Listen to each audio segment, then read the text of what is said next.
स्वामी से love marriage करते fast गोटे छाड़ देकी आउ जन पाखु जाते से शाशुघर गाँव में क्या तो तापर एबे से पिला भी छाड़देले ये आसी बाप घर अच्छा। अच्छा तांका ननद को बर्तमान जहाँ को बाहाइले से छाड़ी दीचंदी आज्ञा से बासी तांका घरे अछंदी आज्ञा झगड़ा सेति किछि तो नाई से नुह कि मो तो मो जी ये झीपाई कहीं एत डिस्टर्बांस हो सी जो करुँच भी जेहेतु दीटा पुओ होती पुओ दीटा मोर झील दीटा को सी कि झील दीटा को बाहा करदे हे तो पुओ दीटा को सी रखिकिना हेटी किछि करिवे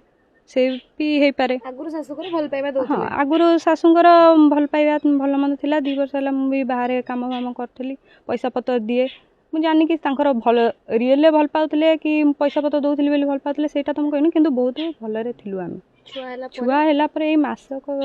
भितर एत डिस्टर्बांस तांकू तो ये सब विषय भी बहुत बुझेलु कि आजिकल जुगे झील मैंने केते डेभलप कले कौन है आजिकल एबे सिचुएसन रे झील मैंने जी सुविधा अच्छी पुओ पिला किसी भी ना से सबू से माने बुझुना कि तांकर भी तो गोटे पुओ से हुए तो कि वंश उद्धार पाई सी पुओ खोजुवे कि कौन स्टेटली तो कहले कि नाई तू रही जदि मारदे बुझापणा सेमती किसी होते हाँ बुझापणा करने को आम चेष्टा करूँ किंतु जो जगार सी निज पुओ को जन्म दिया पुओ को रास्ता मझे बीच रास्ता मझे माने 10-20 जन 50 जन लोकों आगे सी पिटुंट माँ झील धरी बाप ता बेकर चढ़ीगला गर्भर जन्म देती बेकर चढ़ी जाऊँ मुझे कि मो छुआ ता आगे कौन